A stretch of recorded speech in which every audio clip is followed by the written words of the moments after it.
It's hard to believe that it's already been 10 years since Lamborghini revealed the Huracan as the successor to the Gallardo and all-new V10 entry-level model for the brand.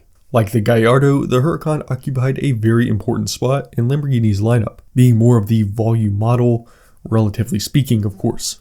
That means a lot is riding on the Huracan's upcoming replacement, which is suspected to be called the Temerario. Hey, I'm Creech and this is Creech and Cars. Today, we're going to be going over everything we know so far about the Lamborghini Temerario. I'll take you on a tour through the exterior and interior design, and then I'll go over the potential mechanical specs to see what performance the Temerario might offer. Finally, I'll talk about the Temerario's place in Lamborghini's new lineup and its position among other entry-level supercars. As you may know, Lamborghini models are named after Spanish fighting bulls, and Temerario means reckless in Spanish. But many people are having trouble identifying a famous Spanish fighting bull named Temerario. This means Lamborghini may be subtly breaking from tradition by just going with a Spanish name, as it's done with some other models like the Diablo, or this could just be more of an obscure reference to a Spanish fighting bull that just isn't so easy to find. Whatever the case may be, Lamborghini hasn't officially revealed the Temerario just yet. But as far as the design goes, we do have several spy shots of the vehicle out for testing on public roads. Right away, you can tell that this won't be an extreme departure from Lamborghini's classic design language, and it's a steady evolution from the Huracan, meaning the Temerario is essentially a third-generation Gallardo. You can notice a few key changes to the front end. Below these stickers of Gallardo headlights, you can see the new headlight design that is even slimmer and horizontally elongated than the Huracan's lights. Below that is a set of hexagonal running lights, possibly tracing some fog lights. Lamborghini frequently incorporates hexagons into its designs, so it's really no surprise to see a design feature like this be done with the exterior lighting.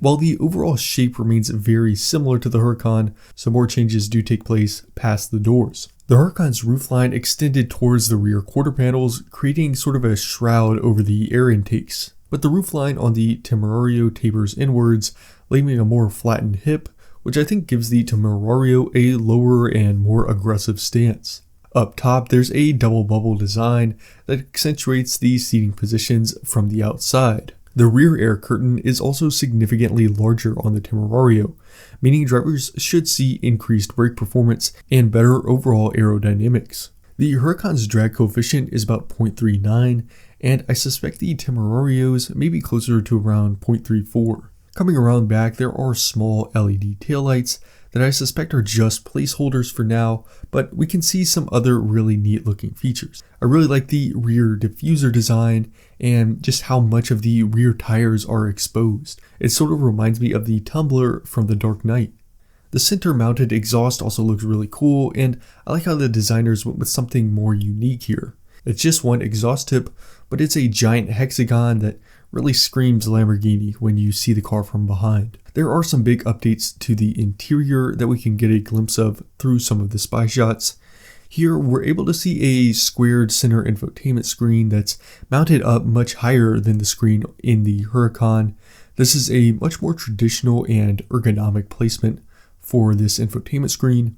There's also a long, thin passenger side display that's very similar to what we've seen on the Revuelto. While we haven't seen much else of the interior, you can still expect a fully digital gauge cluster and a lot of classic Lamborghini design cues like the red fighter jet style start-stop button and of course the hexagon theme throughout. As with the exterior, this is a clean evolution from the Huracan, so it's not really an entirely new vehicle from a design perspective. I think the door panels and seat design won't be wildly different from what we're used to seeing on the Huracan.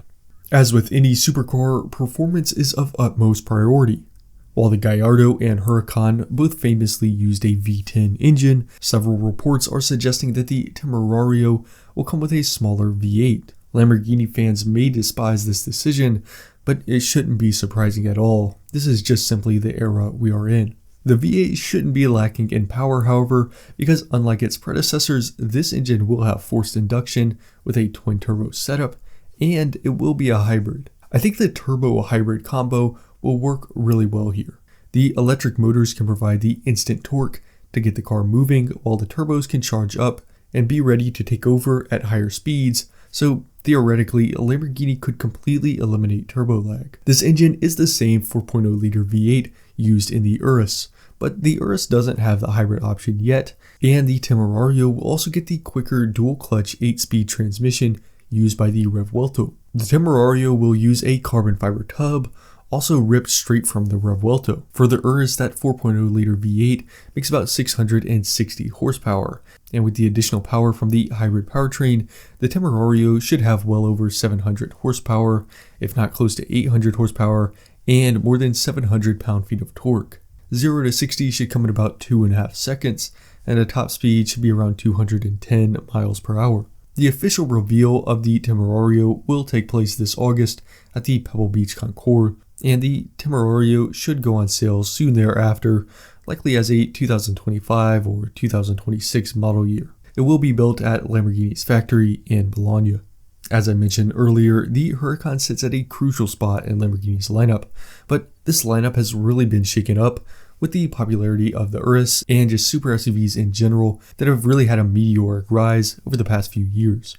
The Huracan is no longer the most popular Lamborghini because of this.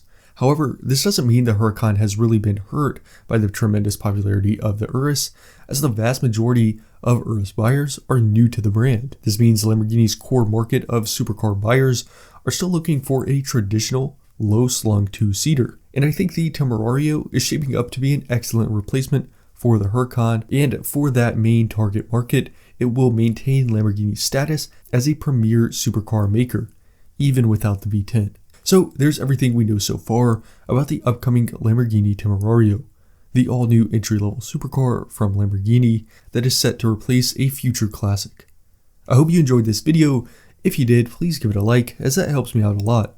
On this channel, I talk about car news like this, as well as history and culture, so check out the rest of the channel to see more videos like this one, and subscribe so you don't miss any future uploads. Thanks for watching, and I'll see you next time.